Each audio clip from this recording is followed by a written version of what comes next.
Whirlpool बनाती है या एक गोलाकार सर्किल एक शेप बनाती है, तो वो सारे स्थान चक्र के होते हैं। तो इस सेंस में देखें तो हमारी बॉडी में बहुत सारे चक्र हैं, हमारे हाथों में भी चक्र हैं, पैरों में भी हैं, बहुत सारे चक्र हैं, लेकिन जो मेजर हैं वो कौन से हैं, वो षट चक्र हैं। ठीक है, तो कभी भी अगर ऐसा क्वेश्चन आता है कि कितने हैं, तो हमको सिर्फ ये नहीं ध्यान में रखना कि 6 हैं। क्लियर हुआ ये चीज? Yes sir. और चक्र क्या है, ये एक जिसको हम वर्लपूल, एनर्जी वर्लपूल या ऊर्जा का भंवर भी कहते हैं। और इसका चक्र मतलब क्या होता है कि कोई ऐसी चीज है जो सर्किल है, पूरा वृत्ताकार है, और उसी में वृत्ताकार शेप में घूम रही है। ठीक है, तो इसका मतलब होता है चक्र। और चूंकि यहाँ पर एनर्जी हाई होती है, जहां पर भी चक्र बनते हैं तो एनर्जी का संगम होता है या ज्वाइंट होती है, तो ये सब क्या अतीन्द्रिय शक्ति के भी केंद्र होते हैं। जैसे मूलाधार में हम कुंडलिनी बोलते हैं, है ना, तो ये शक्ति के भी केंद्र होते हैं। और जनरल हम क्या करते हैं कि ये जो चक्र होते हैं, मैं प्रेजेंटेशन शेयर कर लूं तो आप लोग को ज्यादा अच्छे से समझ आएगा। 1 मिनट दीजिएगा मुझे ना।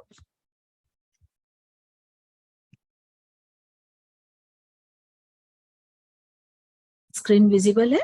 थम अप करके बता दीजिए। Yes, okay. सो ये हमने चक्र पढ़े थे जिनको हम षट चक्र बोलते हैं। इनका स्पेसिफिक एक पिक्चर होता है, ठीक है, स्पेसिफिक एक बीज मंत्र होता है, स्पेसिफिक कलर होता है, और स्पेसिफिक लोकेशन होता है। ठीक है, ये चारों चीजें चक्र में होती हैं। अब इन चक्रों को ज्यादातर कमल के फूल के या लोटस पेटल से रिप्रेजेंट किया जाता है। इनके जो पिक्चर्स होते हैं, तो ज्यादातर हम उसमें ये वाला शेप लेते हैं। ठीक है, अब इसको क्यों लेते हैं, क्योंकि हमारी जो चेतना है या हमारा जो कॉन्शियस है, उसके भी यही 3 स्तर माने गए हैं। एक तो स्तर वो होता है कि जब कमल नीचे एकदम कीचड़ में उसका बीज रहता है, वो कौन सा स्तर होता है, हमारी अज्ञानता का। और जब वो धीरे धीरे वहां से अंकुरित होता है और ऊपर पानी की सतह तक आता है, तो वो क्या है कि हम जब भी अपने अंदर एक हमारी सजगता होती है और हम अपनी चेतना को थोड़ा सा और ऊपर उठाने की कोशिश करते हैं, मतलब हम आकांक्षा और प्रयास करते हैं, और जो हम एक तरह से जो मोह माया का कीचड़ हमारी चारों तरफ है, उससे ऊपर उठने की कोशिश करते हैं, वो स्तर हो जाता है आकांक्षा और प्रयास का। और एक वो स्तर होता है कि जब हम उससे भी ऊपर उठ जाते हैं, तब वो स्तर हमारा होता है प्रबोधना का, कि जब हम अपने अंदर एक उच्च चेतना को अनुभव करने लगते हैं, बहुत सी चीजों को हम समझने लगते हैं, और हम जैसे कमल सूर्य प्रकाश के सीधे संपर्क में आ जाता है, वैसे ही हम एक जो हायर कॉन्शियसनेस होता है उसके हम कांटेक्ट में आ जाते हैं। तो एक यही रीजन है कि जिसके कारण पेटल से ही हमारे जो चक्र हैं उनको रिप्रेजेंट किया जाता है। अब चक्र का हमने जब एंडोक्राइन पढ़ा था, तब हमने देखा था कि चक्र का एक एंडोक्राइन से रिलेशन है। तो एक बार हम उसको शॉर्ट में रिपीट कर लेते हैं। सबसे नीचे हमारा कौन सा होता है, मूलाधार चक्र। मूलाधार चक्र का जेनाइटल आर्गन्स और एड्रिनल ग्लैंड से होता है, 2 से रिलेशन होता है। स्वादिष्ठान चक्र आता है, इसका ओवरी और टेस्टिस, इन 2 से सेम लोकेशन होती है। फिर आता है हमारा मणिपुर चक्र, नाभि के पास, तो ये पैनक्रियास और एड्रिनल ग्लैंड 2 से रिलेटेड होता है। इसके बाद हम आते हैं अनाहत चक्र पर। अनाहत चक्र थाइमस ग्लैंड से रिलेटेड होता है। विशुद्धि पर आते हैं विशुद्धि चक्र हमारा रिलेटेड होता है किससे? Thyroid, parathyroid. और आज्ञा चक्र जब हम आते हैं तो आज्ञा चक्र हमारा रिलेटेड होता है पिट्यूटरी ग्लैंड से और सहस्त्रार, पीनियल।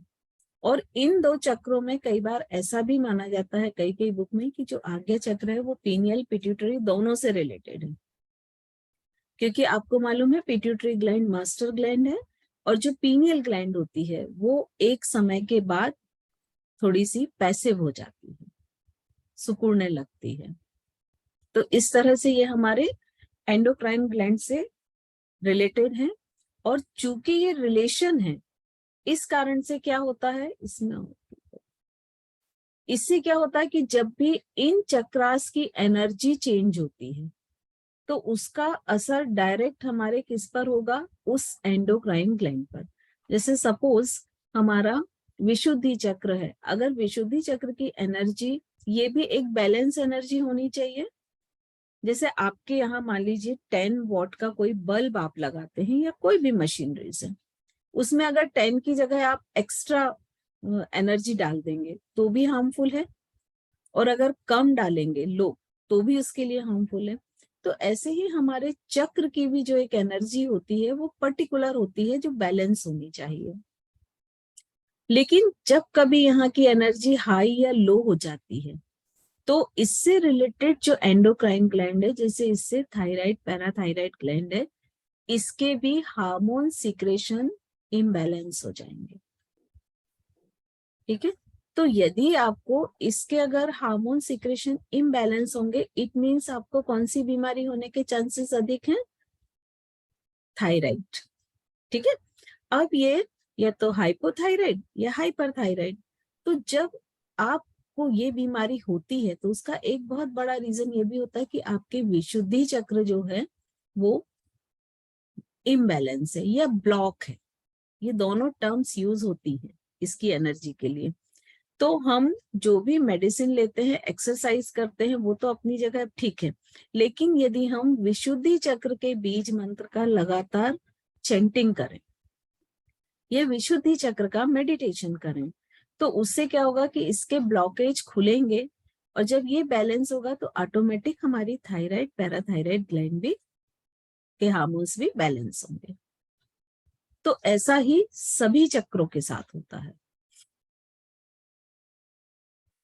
नेक्स्ट हम आते हैं, अब हम थोड़ा सा एक एक चक्र को देखते हैं। तो मैंने आपको बताया था कि हर चक्र का अपना एक कलर होता है, अपना एक बीज मंत्र होता है, अपना एक स्ट्रक्चर होता है। मैं आप लोगों को बहुत इंटरेस्टिंग बात बताऊं, एक थोड़ा सा अलग टॉपिक है, फिर भी मैं इसलिए बताऊंगी कि मैं चाहती हूँ कि इसके लिए अवेयरनेस हो। जैसे हमारा नमोकार मंत्र है, ठीक है, तो कोई एक बहुत बड़े विद्वान ने कमेंट किया है, जैन ही है वो भी, मैं नाम नहीं लूंगी, कि हर जैनी के पास एक पारस पत्थर है। पारस पत्थर समझते हैं आप लोग ना, कि कोई भी आप लोहे की चीज को उससे टच करो तो वो गोल्ड में कन्वर्ट हो जाती है। और ऑब्वियसली आयरन बहुत सस्ता है, गोल्ड बहुत कॉस्टली है, उससे कई गुना, है ना। सो हर जैन के पास एक पारस पत्थर है और हर जैन उस पारस पत्थर पर अपनी रोज चटनी पीस रहा है। अब ये पारस पत्थर क्या है? नमोकार मंत्र। हम उठते बैठते जागते नमोकार मंत्र का जाप करते हैं। कोई भी जैन ऐसा नहीं होगा कि जिसको उसके बारे में नहीं मालूम होगा, और वो करता है। क्या हमने उसको उसकी कभी एनाटॉमी और फिजियोलॉजी चेक की? किसी ने की तो वो जरूर मुझे बताए माइक ओपन करके। आई थिंक नहीं की। तो देखिए, कोई भी मंत्र होता है तो उसकी एक एनाटॉमी होती है, एक फिजियोलॉजी। एक्चुअल मंत्र का मतलब क्या है? कॉम्बिनेशन ऑफ बीजाक्षर। ठीक है, जैसे सपोज आपको फीवर हुआ, ऐसा बोलते हैं ना बहुत जगह कि आपके घर में कलह हो रही है तो आप शांति के लिए इसका जाप कीजिए। आप परेशानी में चल रहे हैं तो ऐसा सुना होगा आप लोग सभी लोगों ने। तो वो पर्टिकुलर वही मंत्र क्यों देते हैं?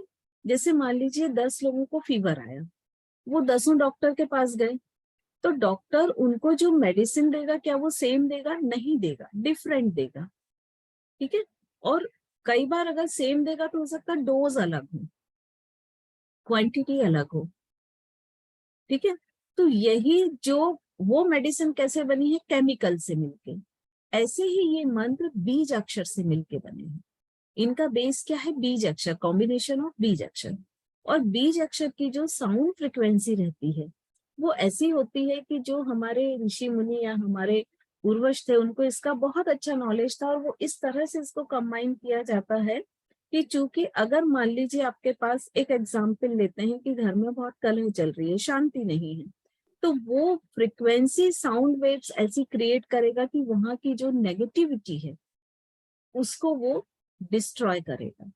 सो जब नेगेटिव रेज डिस्ट्रॉय होंगी तो ऑटोमेटिक पॉजिटिविटी बढ़ेगी, है ना। सी देखिए, आप कभी किसी के फ्यूनरल में जाते हैं, ठीक है, आप वहां कुछ भी नहीं करते हैं, 2 घंटे बैठते हैं, आ जाते हैं, लेकिन आप घर आके कितना टायर्ड फील करते हैं कि बहुत थक गए हैं, बिकॉज वहां नेगेटिविटी हाई है, तो आपकी पॉजिटिविटी ड्रेन होने लगी। और वहीं आप बहुत थके हुए कोई मंदिर में जाते हैं और बिल्कुल सुकून से आधे घंटे बैठते हैं, वहां पर आपको कुछ नहीं, आपको जो मर्जी पढ़ना पढ़े, जैसे बैठना बैठे, तो आप कितना एनर्जेटिक फील करते हैं, क्योंकि वहां आपकी पॉजिटिविटी कम थी, तो वहां के एटमॉस्फेयर से आपके पास पॉजिटिविटी फ्लो होने लगी। ठीक है, तो यही चीज मंत्रों पर काम करती है। तो जब हम नमोकार मंत्र देखते हैं तो जैसे ड़ और म, ये कैसे बना है, ड़ प्लस अ प्लस म प्लस ओ, तो ये जो 4 बीज अक्षर है इनका अपना एक तत्व होता है। एक्चुअली मैंने इस पे बहुत पहले पढ़ा है तो मुझे अभी एग्जैक्ट बहुत ध्यान नहीं है, लेकिन इसमें से 2 वायु तत्व होते हैं, एक पृथ्वी तत्व होता है, एक अग्नि तत्व होता है, और इसका जो डायग्राम बनता है इन तत्वों के अकॉर्डिंग पर वो तंत्र कहलाता है। ठीक है, और उस तंत्र को जब हम किसी धातु की प्लेट पे या पेपर पे डिजाइन करते हैं तो वो यंत्र कहलाता है। सभी ने देखे होंगे ना, यंत्र मंदिर में रहते हैं, उसमें कोई पर्टिकुलर ऐसे ज्योमेट्रिकल फिगर्स रहते हैं। सो ड़मों का जो तंत्र है वो क्या बनेगा कि आपके 2 विंग्स हैं वायु के, जो आपको पृथ्वी से ऊपर उठा के, अग्नि की लौ कैसे होती है, ऊपर आकाश की तरफ, आपकी चेतना को ऊपर आकाश की तरफ ले जा रहे हैं। ऐसे उसके हर एक एक अक्षर का अपना महत्व है। तो आप लोग इसके बारे में भी जरूर पढ़ें, क्योंकि बहुत अच्छा टॉपिक है ये।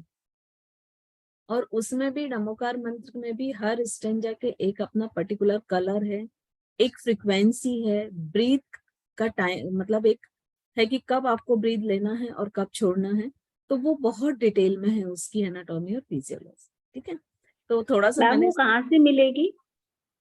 मैम मिलेगी तो कहीं से नहीं, मैंने तो 2 साल तक उस पर रिसर्च की थी, तो मुझे पता चल गया कि जहां से तो जो मिला वो पढ़े, ऐसा करते। मतलब हमें कहाँ से प्रोवाइड हम करा सकते हैं, मतलब उसके लिए कोई सोर्स, मैं आप या देखती मैम अवेलेबल हूँ करा आपकी? दीजिए मैम, आप ही कुछ अवेलेबल अच्छी करा दीजिए जहाँ से आपने कुछ किया अच्छी था। बुक, नहीं नहीं मैंने कहीं से नहीं किया था, मुझे तो सेल्फ स्टडी का शौक है, तो मैं एक टॉपिक ले लेती हूँ और पर्टिकुलर फिर उसी को पढ़ती रहती हूँ बहुत नहीं तो लंबे मैम से। आपके पास तो रिटर्न मटेरियल होगा ना, तो आप ही अवेलेबल करा दीजिए। हाँ मैं देखती हूँ, है ना, हाँ जी ठीक, थैंक यू मैम। जो होगा तो मैं जरूर करूँ। ठीक है, तो हम सबसे पहले किस पर आते हैं, मूलाधार चक्र पर। मूलाधार चक्र की लोकेशन कहाँ होगी। अच्छा, इसमें एक चीज और समझ लीजिए आप, कि ये जो चक्र होते हैं ये चूंकि चेतना के प्रतीक होते हैं, ठीक है, तो हमारा सबसे निचला चक्र कौन सा है, मूलाधार। मतलब यहाँ पर चेतना का स्तर क्या होगा, निम्न होगा, और जैसे जैसे चेतना का स्तर ऊपर बढ़ते हुए सहस्त्रार पर पहुंचेगा, तो सहस्त्रार क्या है, सबसे ऊपरी चक्र है, तो वहां चेतना का स्तर कैसा होगा, सबसे हाई होगा, अधिक होगा। ये हम मानव के लिए है। अब यदि हम मान लीजिए कोई भी एनिमल में जाते हैं, जानवर में, ठीक है, तो जानवर की चेतना हमारी चेतना से कम होगी कि ज्यादा, कम होगी, है ना। तो उनके चक्र जो शुरू होंगे वो कैसे होंगे, मूलाधार के नीचे, मतलब उनका सबसे निचला जो चक्र होगा वो सतल वितल रसातल ऐसे करके होते हैं, 7 चक्र उनके भी होते हैं, तो वो सबसे निचला उनका सबसे निचली चेतना का होगा, और उनका मूलाधार चक्र जो है वो सबसे ऊपर होगा, और उनके लिए सबसे उच्च चेतना कहाँ तक वो पहुंच सकते हैं? मूलाधार तक। ठीक है, फिर हम मानव में कहाँ से हो गई? मूलाधार सबसे निचला, और सबसे ऊंचा कौन सा हो गया? सहस्रार। तो हम अपनी चेतना को कहाँ तक बढ़ा सकते हैं? सहस्रार तक। और यदि हम ये देवताओं में जाते हैं तो देवताओं का सबसे निचला चक्र क्या होगा? सहस्रार। ठीक है, उनकी चेतना का स्तर सहस्रार से शुरू होगा और उसके ऊपर फिर बढ़ेगा। क्लियर हुआ? तो ये हमारे जो चक्र हैं ये चेतना के आधार पर बने हुए हैं। अब एक्सक्यूज मी मूलाधार- मैम, हाँ, कहते हैं कि देवताओं का शरीर वैक्ट्रिक होता है, मतलब तो औदालिक नहीं होता, तो क्या उनके तब भी चक्र होते हैं देवताओं के? एनर्जी तो वैक्ट्रिक। होती है ना, एनर्जी तो सभी में होती, तीर्थंकर में भी है एनर्जी। तो तो ये मैम तो तीर्थंकरों एनर्जी है ना। तीर्थंकरों में भी चक्र होते होंगे, मतलब जब उनकी बॉडी में भी। हाँ, एनर्जी सभी जगह होती है, क्योंकि एनर्जी को हम कभी डिस्ट्रॉय नहीं कर सकते हैं। हाँ जी मैम। ठीक है, ठीक, ओके। चलिए। तो थैंक यू ये मैम। मूलाधार चक्र, मूलाधार चक्र मतलब मूल से रिलेटेड या हमारी जड़ों से रिलेटेड है। तो ये हमारा सबसे निचला चक्र है, और इससे हम अपनी चेतना को लगातार ऊपर बढ़ाते हुए कहाँ तक पहुंच सकते हैं? सहस्रार चक्र से। कुंडलिनी आपने नाम सुना होगा काफी, इसमें कुंडलिनी शक्ति भी है, तो हम इसको साथ में ही लेते हैं। ठीक है, तो वो कुंडलिनी शक्ति का निवास कहाँ होता है? इसी मूलाधार चक्र में। और मूलाधार चक्र में इसका जो डायग्राम आता है वो कुछ इस तरह का होता है। देखिए डायग्राम, कि इसमें मूलाधार चक्र का जो डायग्राम बनता है वो एक ट्रायंगल होता है जो कि उल्टा होता है। उसमें एक शिवलिंग बताया जाता है धुएं के रंग का, और एक सर्प है जो 3.5 फेरे लगाकर उस शिवलिंग पर बैठा हुआ है। अब ये जो पोजीशन चित्र में बताई है ये कुंडलिनी जागरण होने के समय की, अदरवाइज इसका जो ये मुंह रहता है ये डाउन होता है, नीचे की तरफ जनरल लोगों में। ठीक है, तो यही कुंडलिनी शक्ति मानी गई है जो कि सुप्त अवस्था में मूलाधार चक्र में रहती है, और सभी में रहती है ये। और जब ये जागृत होती है तो ये जैसे जैसे ऊपर के चक्रों में जाएगी और जागरण करेगी, वैसे वैसे हमारी चेतना का भी विकास होता जाएगा। अब मूलाधार चक्र हम देखें तो मूलाधार चक्र का जो बीज मंत्र है वो क्या है? लम। इसकी ग्लैंड्स तो मैं बता ही चुकी हूँ, और इस पर 4 अक्षर इसके पेटल्स पर अंकित होते हैं, व, श, श और स। ये 4 अक्षर, ये सारे पिक्चर्स आपको मिल जाएंगे नेट पर ढेर। ठीक है ना, तो आप लोग इसमें बहुत परेशान मत होइए लिखने में, सिर्फ समझ लीजिए। अब इस मूलाधार चक्र की जो तन्मात्रा होती है वो सुगंध होती है, संवेदना या सुगंध। और ये इसकी जो कर्म इंद्री है वो एनस है या गुदा है, और ज्ञान इंद्री जो है वो नासिका है। ये चाहे तो आप नोट कर लें, तन्मात्रा या संवेदना सुगंध है, इसकी ज्ञानेन्द्रिय नासिका है, और कर्मेंद्रिय एनस या गुदा है। मैम एक बार इनका थोड़ा मतलब बता देंगे क्या हुआ? तन्मात्रा हमने पढ़ी थी, जो 5 महाभूत होते हैं उनके सूक्ष्म रूप को तन्मात्रा कहते हैं, है ना। जब हमने शुरू में एनाटॉमी पढ़ी थी ना तब ये बताया था आपको। ज्ञानेंद्रिय मतलब आपके सेंस ऑर्गन्स, जो 5 सेंस ऑर्गन्स होते हैं ना, और कर्मेंद्रियां भी 5 होती हैं। ठीक है, ये आपने नोट कर लिया। अब जब इसका जागरण होता है तो इसके सिम्टम्स क्या होते हैं? कि इसमें एनस के चारों ओर एक ईचिंग, हल्की सी खुजलाहट या सेंसेशन फील होगा। आपकी जो नासिका है वो जो भी स्मेल आती है उसके प्रति बहुत अधिक सेंसिटिव हो जाएगी, और आप बहुत तेज गंध को बर्दाश्त भी नहीं कर पाएंगे।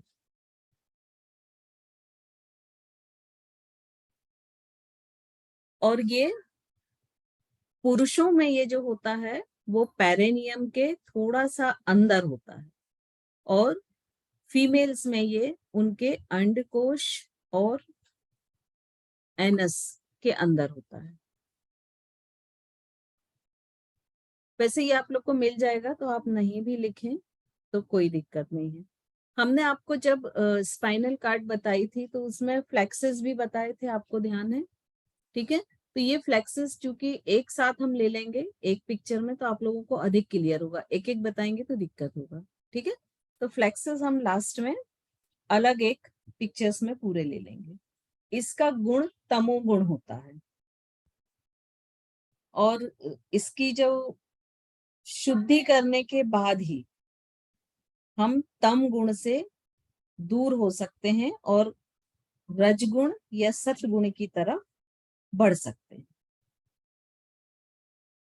क्लियर हुआ ये सभी को? नेक्स्ट है स्वादिष्ठान चक्र। इसमें आप लोग को सारे टर्म्स हैं। इससे मतलब क्या होगा, मतलब शुद्धि करने के बाद ही तम गुण से दूर होंगे? मतलब इसका जो ब्लॉकेज है ना, ब्लॉक रहते हैं आपके चक्र, जागृत नहीं रहते हैं, लेकिन जैसे जैसे आपकी चेतना आगे बढ़ती जाती है और उनके ब्लॉकेज को आप खोलते हैं, चक्र जागरण, कुंडलिनी जागरण, ये चीज आपने शब्द सुने होंगे। तो विशेष तरह की साधनाएं होती हैं जिनको करने के बाद हम इनके ब्लॉकेज को दूर करके और इनके फ्लो को रेगुलर करते हैं। ठीक है, और जब रेगुलर करते हैं तो उसकी जो शक्तियां होती हैं वो प्रकट होने लगती हैं। ये सारे सुप्त अवस्था में है, आप ऐसा मान लीजिए। Okay ma'am. ठीक है, अब सेकंड है स्वादिष्ठान चक्र। तो जैसे स्वादिष्ठान मतलब इसका अर्थ ही होता है कि अपना खुद का अधिष्ठान, मतलब ये आपके एग्जिस्टेंस का बेस है, आपके अस्तित्व का आधार है। और ये आपके जितने भी पहले के संस्कार होते हैं, जितने भी पुराने जीवन के कर्म होते हैं, अनुभव होते हैं, जो आपके अवचेतन मन में जमा है, वो सारी चीजें इस चक्र में रहती हैं। तो एक तरह से ये हमारे अचेतन मन को रिप्रेजेंट करता है, क्योंकि हमारे जितने भी पहले जन्मों के कर्म या संस्कार हैं वो सब किस में रहते हैं? अचेतन मन में। और जब भी हम कुंडलिनी जागरण की बात करते हैं तो ये चक्र सबसे देर में जागृत होता है, क्योंकि इसमें बहुत सारे, हमने जैसे बताया कि कर्मों का संचय होता है।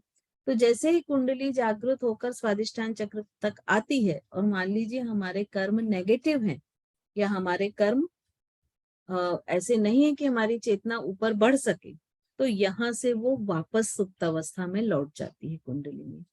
तो कुंडलिनी योग में जागरण के लिए स्वादिष्ठान चक्र को जागृत करना सबसे कठिन माना गया है।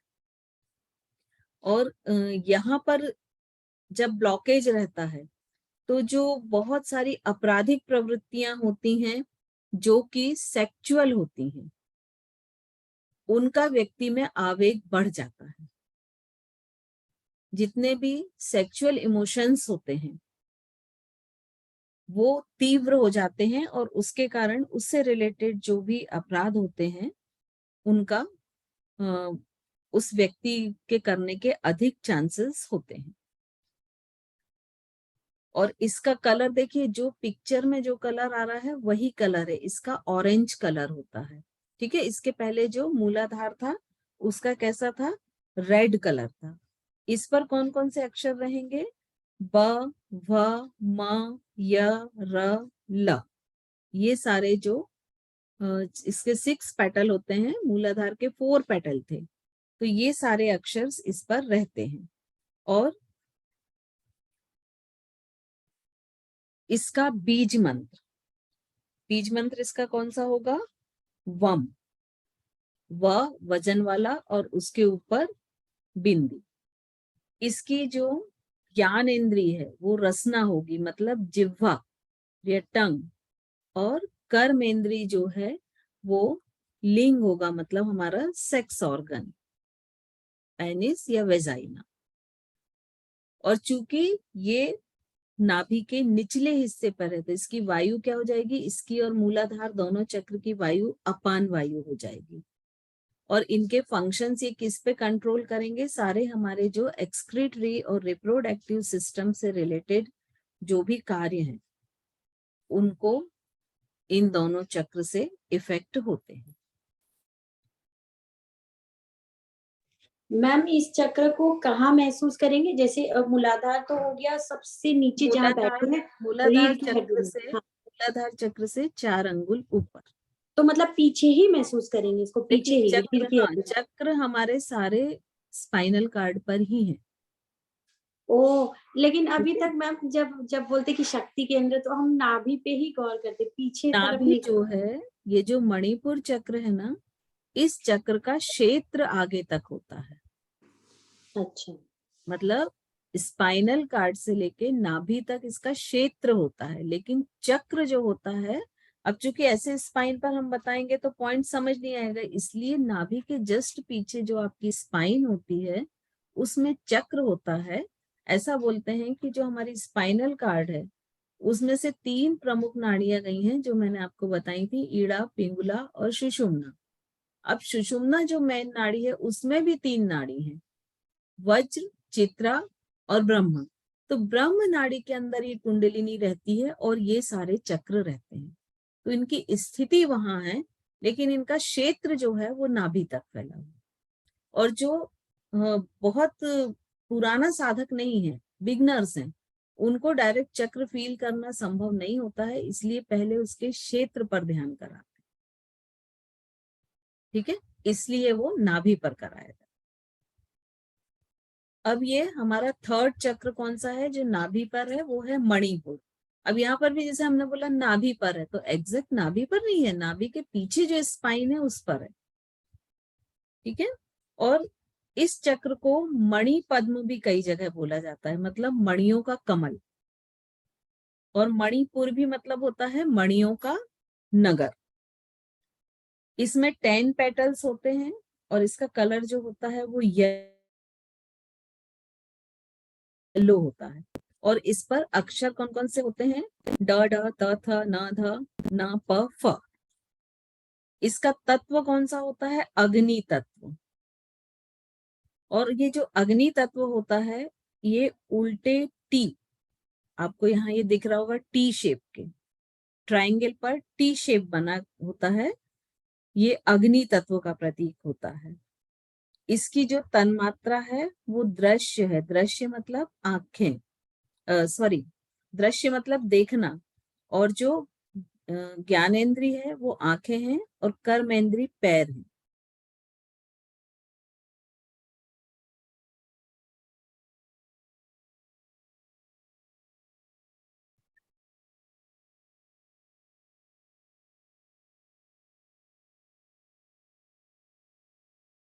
यहां से रजोगुण शुरू हो जाता है। और चूंकि हमारे ये नाभि के आसपास है, इसलिए ये हमारे पूरे जो विसरल ऑर्गन्स होता है, खासकर डाइजेशन सिस्टम को ये कंट्रोल करता है। और आपको मैंने बताया था कि हमारे जो सबसे ऊपर सिर में बिंदु है वहां से अमृत या नेक्टर झरता है, जो कि इस चक्र पर आकर ग्रेविटी के कारण नीचे की ओर आता है। और इसमें चूंकि अग्नि तत्व है तो यहाँ आकर वो जलकर भस्म हो जाता है, और उसी के कारण जो हमारा शरीर है वो वृद्ध होता है या बीमार होता है या मृत्यु को प्राप्त होता है।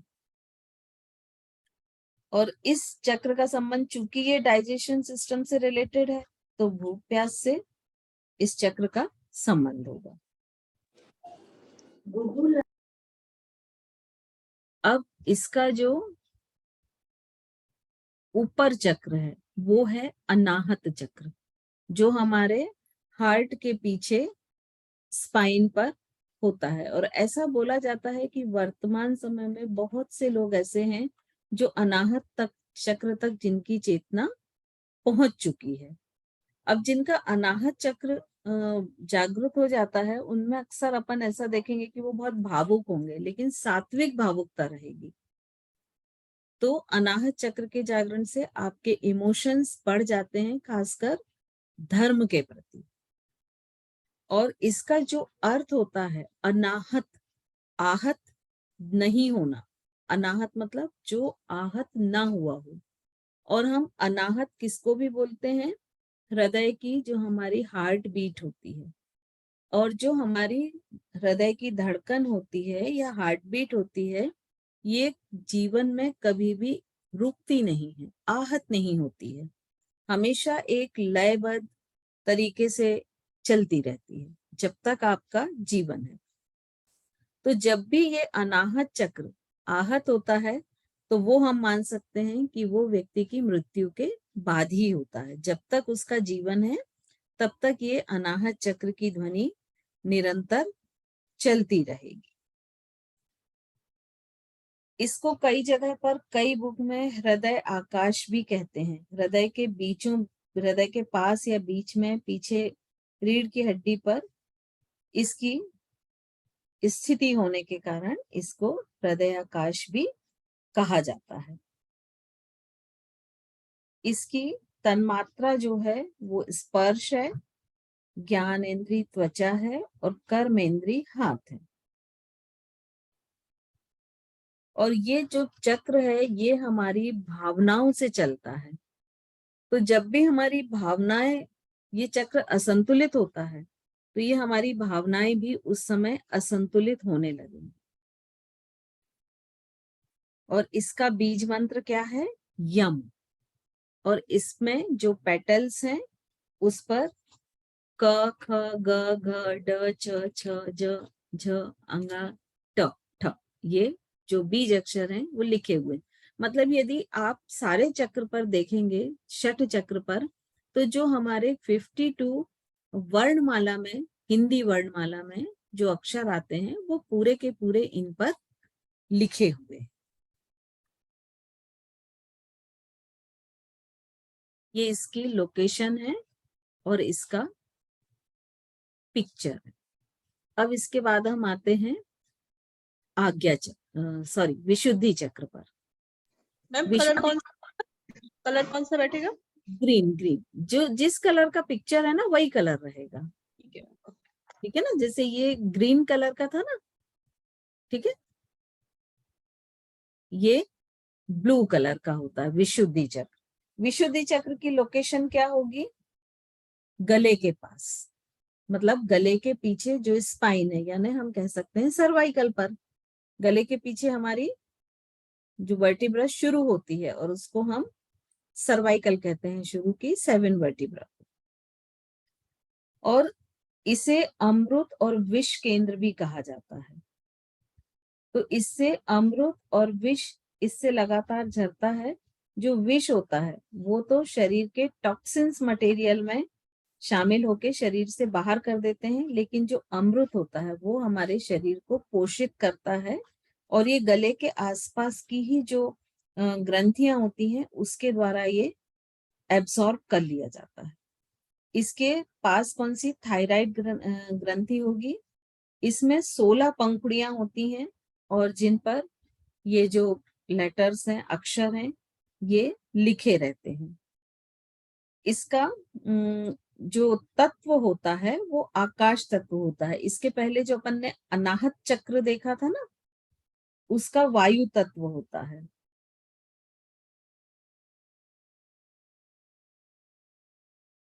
इसकी तन्मात्रा जो है वो श्रवण है, शक्ति है, ज्ञानेंद्री आंखें हैं और कर्मेंद्री स्वर रज्जु है। वोकल कार्ड, स्वर रज्जु मतलब।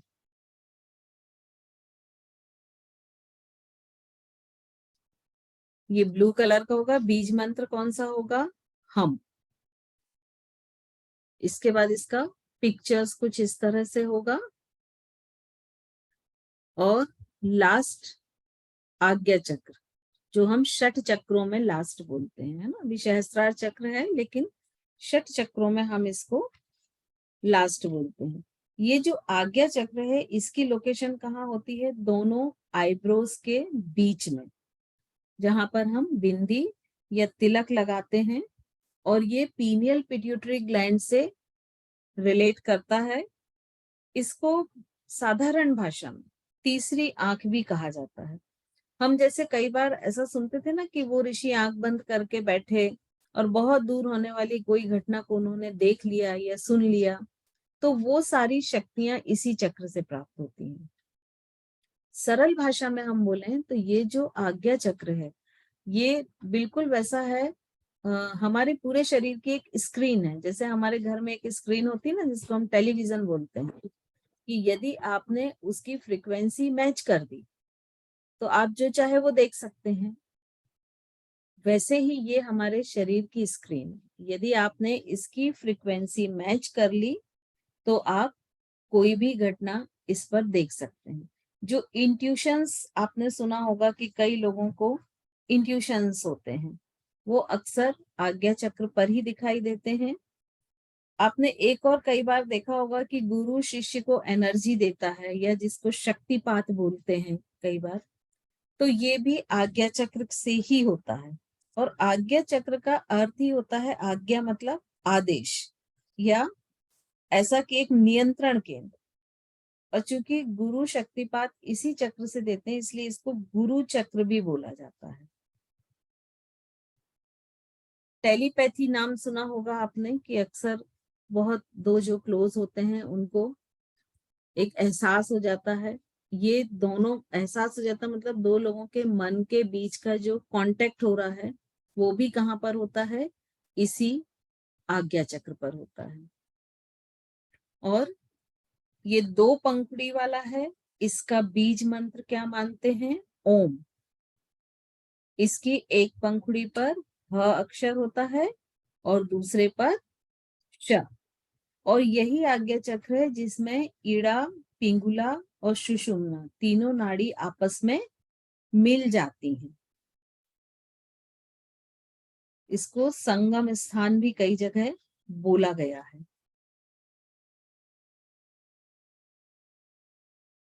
आज्ञा चक्र की जो तन्मात्रा है, ज्ञानेंद्री है या कर्मेंद्री है, ये सभी मन है। तीनों को ही मन माना जाता है।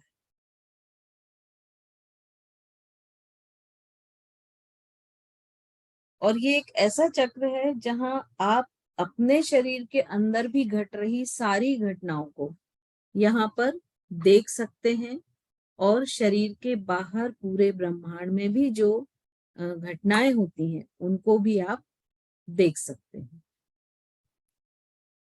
क्लियर हुआ ये चक्र? और इसी चक्र को हम थर्ड आई भी कहते हैं। तीसरी आंख के बारे में आप लोगों ने काफी कुछ सुना होगा। अब लास्ट है सहस्त्रार चक्र। सहस्त्रार चक्र हमारी चेतना का सबसे ऊंचा है, जो सबसे अंतिम हमारी चेतना की उच्च होने की पराकाष्ठा है, वो है सहस्त्रार चक्र।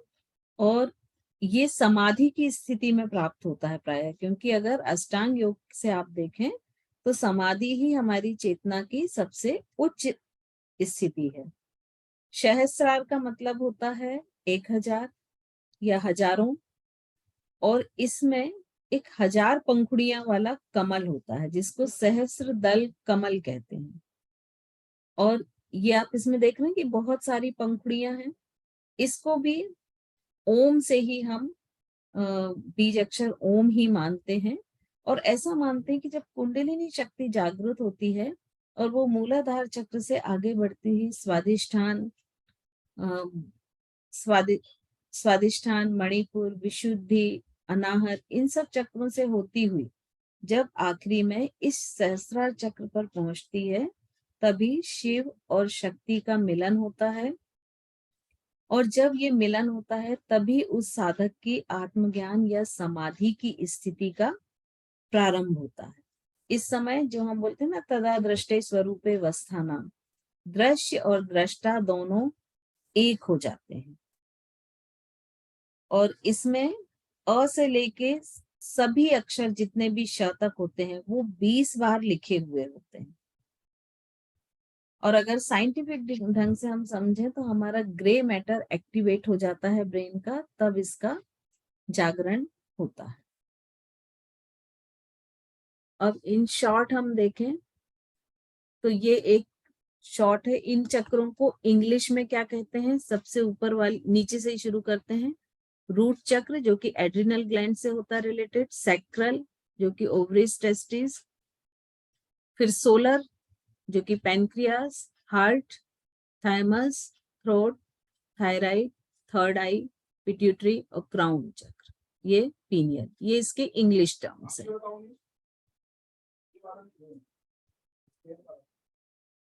नेक्स्ट हम देखते हैं कि फ्लेक्सस कैसे रहते हैं इसमें। फ्लेक्सस को देखने के लिए देखिए सबसे ऊपर नीचे से ही चलते हैं, रूट मूलाधार या रूट चक्र, ये हमारे किस नर्वस फ्लेक्सस से रिलेटेड रहता है? कॉक्सिजियल, सॉरी यहाँ स्पेलिंग गलत लिखी है, ये GEAL है ना, कॉक्सिजियल फ्लेक्सस से रिलेटेड होता है। उसके आगे का स्वादिष्ठान ये होता है सैक्रल फ्लेक्सस से। फिर उसके बाद मणिपुर, ये सोलर फ्लेक्सस होता है, ये लंबर फ्लेक्सस या इसको एपिगैस्ट्रिक फ्लेक्सस भी कहते हैं। अनाहत चक्र हार्ट चक्र होता है और ये ब्रैकियल या कार्डिक फ्लेक्सस भी कहते हैं इसको। विशुद्धि चक्र थ्रॉट चक्र होता है और यहाँ पर सर्विकल फ्लेक्सस होता है। थर्ड आई आज्ञा चक्र, ये मेडुला फ्लेक्सस होता है। और सबसे ऊपर का सहस्रार या क्राउन चक्र, ये रेटिकुलर एक्टिवेटिंग सिस्टम होता है, इसको शॉर्ट में RAS कहते हैं। जितनी भी कॉन्शियसनेस से रिलेटेड चीजें होती हैं या क्लासेस होती हैं सबकॉन्शियस की, उसमें आप देखिएगा कि ये RAS करके टर्म्स को जरूर यूज करते हैं। ये हमारे कलर्स हैं सारे चक्र के, red, orange, yellow, green, blue, violet and indigo, ठीक है। कुंडलिनी कुछ इस तरह की होती है कि जो हमारे सबसे नीचे चक्र में रहती है, और बाजू से ये जो स्पाइरल दिख रहे हैं ये इड़ा पिंगला है, और इन इड़ा पिंगला को कुंडलिनी यहाँ मूलाधार चक्र से सीधा ऊपर जाती है, और इसके अंदर जो आपको नाड़ी बताई है उस नाड़ी से आगे बढ़ते हुए सहस्रार तक पहुंचती है, और ये एक एक चक्र को इस तरह से आगे की ओर भेजती हुई ऊपर जाती है। तो ये कुछ इस तरह से ऊपर होती है, मतलब मूलाधार चक्र से स्वादिष्ठान, मणिपुर, अनाहत आगे जाती हुई सहस्रार चक्र तक जाती है। और ये कुंडलिनी का जब जागरण होता है तो मोस्टली हमको हमारे भूमध्य मतलब आज्ञा चक्र पर हमको प्रकाश का अनुभव होता है कुछ कुछ, और उस हमारी व्यक्ति जो भी साधक रहेगा उसकी नींद और भूख कम होती जाएगी, उसका मन शांत होता जाएगा, और उसकी चेतना का जो स्तर है वो ऊपर उठता जाए। इस तरह से ये हमारे सारे चक्र एंड कुंडलिनी, ये टॉपिक आज दोनों कंप्लीट हुए। इसके बारे में किसी का क्वेश्चन है तो पूछ ले। मैम जैन दर्शन में जो आप नेक्टर का जो छलन बोल रहे थे, तो क्या अपनी मान्यता है ऐसी, जो अमृत की जो हाँ झड़ता है उसको इस तरह से? अब देखिए जैन का तो अभी मैं कुछ नहीं बोल पाऊंगी क्योंकि मेरी इतनी बहुत स्टडी नहीं है, ठीक है ना, जैन दर्शन में। तो मैं जब तक श्योर नहीं हूं तो मैं आपको नहीं बोल पाऊंगी, बट ऐसा होता जरूर होगा, टर्म्स दूसरे हो सकते हैं, हाँ है ना। क्योंकि जैसे हम यहाँ चक्र ले रहे हैं तो जब हम आरंभ योग में आते हैं तो उसको हम केंद्र के नाम से जानते हैं। तो एक्चुअली है तो वो एनर्जी का स्टोरेज या पावरफुल एनर्जी। अब हर जगह टर्म्स को अलग अलग यूज कर लेते हैं, तो टर्म्स चेंज हो सकते हैं कि शायद हम उसको किसी और फॉर्म में लें।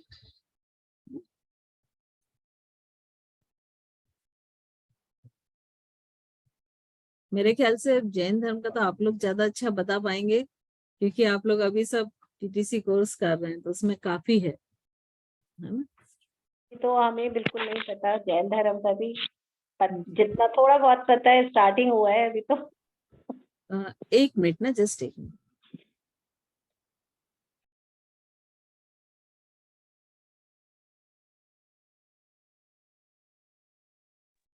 चलिए, और कोई क्वेश्चन? मैम ये तो बहुत ज्यादा हैवी टॉपिक लग रहा है। देखिए, पहली बार जब हम कोई भी चीज पढ़ेंगे तो वो हमेशा डिफिकल्ट ही होगी। मैम ये तो नमोकार मंत्र भी जब पहले कभी याद किया होगा ना तो बड़ा टफ होगा।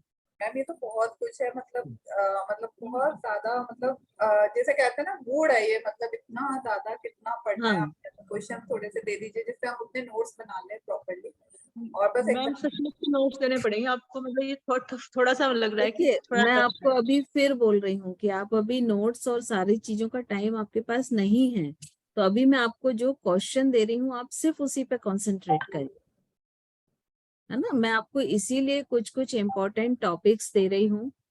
तो अब जैसे अभी मान लीजिए मैंने आपको ऑब्जेक्टिव दिए, तो एक ऑब्जेक्टिव को तलाशने के लिए आप उसके आगे पीछे भी तो कुछ कुछ पढ़ेंगे ना। सो कुछ पढ़ाई तो आपकी ऑटोमेटिक इसी फॉर्म में हो जाएगी, उसको ढूंढेंगे तो। ये हो रही है दीदी मैम, ऐसे ही हो रहा है हाँ, कि सही में इसके तो आगे बस पीछे। अभी ये देखिए बहुत इंटरेस्टिंग भी है और टॉपिक, क्योंकि ये ऐसे हैं कि मतलब आप इसको अपनी लाइफ में बहुत अच्छी तरह से यूटिलाइज कर सकते हैं। तो मेरा जैसे आपने ये तन्मात्रा, तत्व, ज्ञान सबका बताया, ये सब भी लर्न करना है, लाइक सबके चक्रों के अलग अलग तो टेबल बना लेना। हाँ, इसके लिए आप बेहतर ये होगा कि एक ना टेबल बना लीजिए कि जैसे आपने 7 चक्रास के नाम लिखे, उसके आगे जैसे एक कॉलम में तन्मात्रा, एक कॉलम में फ्लेक्सेस, तो उससे क्या होगा कि वो आप डेली एक नजर देख लेंगे ना तो वो आपको बहुत इजी हो जाएगा कॉलम बनाकर। तो उसको एक टेबलाइज कर लीजिए, वो आपके लिए बहुत इजी होगा। तो मैम इसका ये जो सहस्त्रार चक्र है, इसका भी तन्मात्रा एंड ऑल ये सब नहीं, इसमें नहीं।